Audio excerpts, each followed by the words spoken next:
Good afternoon po. Ako nga po eh.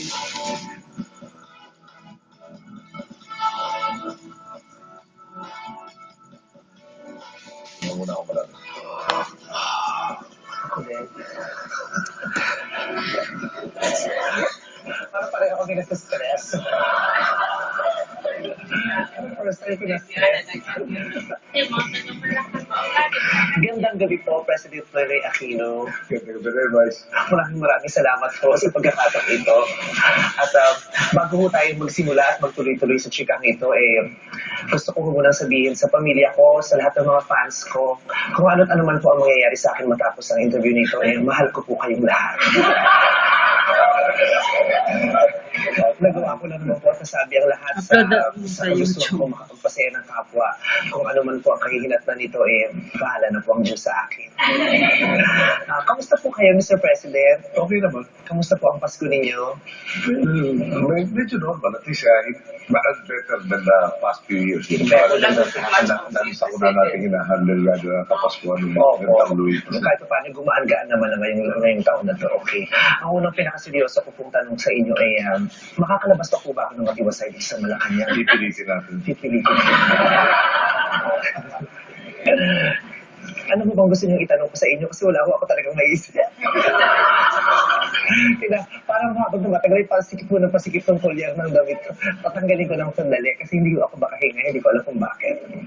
Okay. Seryoso po ba talaga kayong tao, Mr. President? Sa trabaho. Sa trabaho po. Pero may marami naman kayong pagkakataon araw-araw na tumatawa pa rin kayo, humahalakak pa rin po kayo. Mas siguro, nag-umpisa nung nag-aaral kami, no? Tulad ng mga estudyante, nagkasabing, pag dumating yung punto na hindi na namin kaya magpatawa, na parang hindi na namin kinakaya ko naman yung kinatalakay, problema. Nabanggit niyo na rin po ng mga estudyante. Sa eskwelahan po ba, kayo po ba yung tipo ng estudyante na bumabarkada din, lumalabas-labas din kasama yung mga kaibigan ninyo? Hindi mo mas normal na upbringing, no? Pero, hindi ko po kasi alam yung konsepto ng normal na upbringing kasi wala po ako. Parang siguro yung pinag-aabalaan, depende sa edad. Kaya lang, pinag-aiba ko lang, at maraming tulad ko. Martial law kasi, grade 6 ako, doon umpisa. So medyo nagbaliktad yung mundo namin. No? So naman parang hindi naman kayo nakakalabas-labas kasi martial law nga. Parang naging later. Nagkaroon ng partisa ng high school. Kasi second year na pinayagan. Ano po uso nung high school po kayo? May mga video games na po ba noon? Ano po bang pinagkakabalahan? Meron na. Meron na. Aminin mo, inabutan ko yung unang video game, ang pangalan Pong. Pong? Kasi parang ping-pong na electronic. Magaling po kayo. Mahilig po kayo sa mga video games din dati. Ano ba? Saan po kayo nag-aaral? Sa Tere. At sa ngayon po, Beda, no, Araw Teresana, Kinder Teresana. Nagpubeda po kayo? Di ba for girls po yun? Kinder, pwede. Pwede. Kasi nag-enroll po ako dyan, hindi po ako pinapasok. Pag-away pa ako yung mga magulo. Ikaw nangutang pa nga yung pang-enroll ko, pero hindi rin ako nakapasok. From grade school hanggang college po, Ateneo po kayo.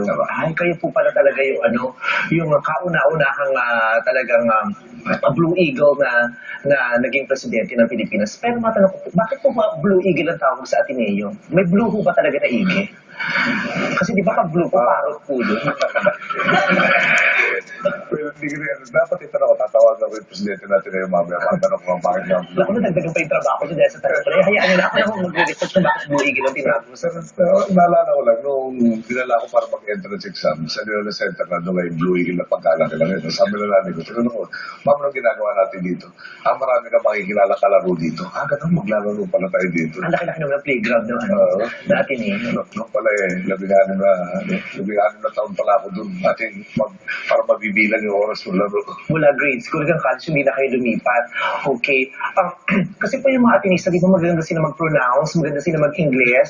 Yung iba, lalo ng mga babae, kasi nag-guest po ako rito sa GGV ng mga players ng volleyball. Iba po sila magsalita. Yung Ateneo po parang ang bigas ng Areneo. Ganun rin mo ba kayo dati? I'm studying at Areneo. Yung mga nauna sa amin, dahil mga nagturo sa Irish na Amerikanong Jesuita. Kayo po, hindi po kayo. Karamihan sa amin Pilipino na Ateneo talagang bigas niyo, Areneo. kayo. Tapos yung R nila, wala silang yung rap na R, like siguro, yung mga ganun. Ganun po kayo dati. Parang ang arte-arte nila pag nagsasalita. Time namin hindi. Meron pa nga ngayon sila. Napansin ko rin, mga pamangkin ko parang gano'n nga magsalita. O, tamo ngayon na nga, Pag may na-emphasize, parang gano'n. Kasi mga konyo-konyo na talaga sila dati. Ay, ikaw bilaskwela yan. Kabilang sa talaga parang isinasa puso niya yun. Yung labanan ng nasa Ateneo at Ateneo. Nanonood mo ba kayo ng UAAP? Sa TV na lang eh. Dapat raw kasi neutral ako. Talaga po ba? Dapat neutral. Pero pinananalangan niyo po na matagal ang Lasal. Manano, Ateneo. So, kung nasa school pa po kayo, nasa Ateneo po kayo, ano pong mga activities niyo sa school? Active po ba kayo sa mga organizations? Marami po ba kayo sinasalihan dati? High school nalala ko, Biology Club President. Biology Club President. Pero parang nanay ko yata nag-joke. So ayaw mo talaga napilitan lang mo kayo nun?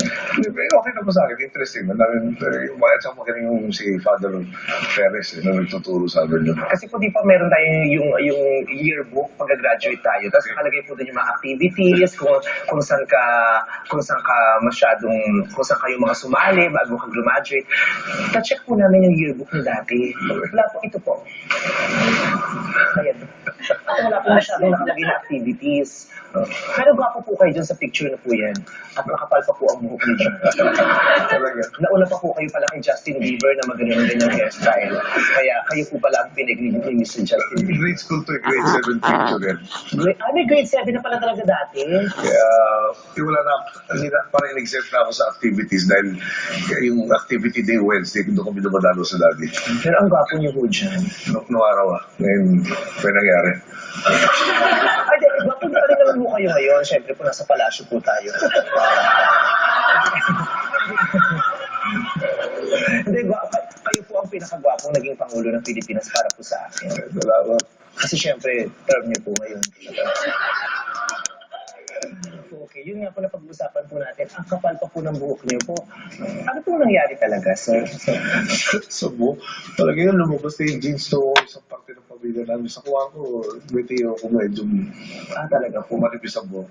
Hindi komportable ho ba kayo o na-offend kayo pag isa na pag-uusapan po yung buhok po? Hindi ka na lang sa ginagamit ko rin sa speech. Talaga po ba? Okay, buti naman po. Tanggap ko na. Tanggap niyo naman po. Diba po? Buti naman po at narinig ko na po sa inyo po yan. Kasi ito po talaga ang pambansang tanong na gusto talaga ng bawat Pilipino na magkaroon ng kasagutan. Napainom po kayo. Maaaring maging mitsa po ito ng aking trabaho, buhay at seguridad. Ang tanong po na ito. Pero maglalakas loob na rin po ako, Mr. President. Gusto pong malaman namin at ng buong sambayan. Ano pong shampoo niyo? Totoo, isang clear yata, isang made and tail. Clear. Kaya po pala na-clear na din. Teka lang po. Sorry po. Wait lang. Hello? Oo.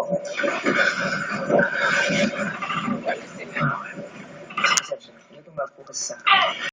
Sabi, pakialis ang mga tanong hawak namin ng pamilya. Nakilala mo yung pag-iwas. Wala po ka kilala. Kasi yung boses po ay parang may kinalaman po sa inyo eh. Parang konektado po sa inyo yung boses po kasi sabi, ayusin mo yung tanong. Hawak namin ang pamilya mo. Parang nasa farm po siya.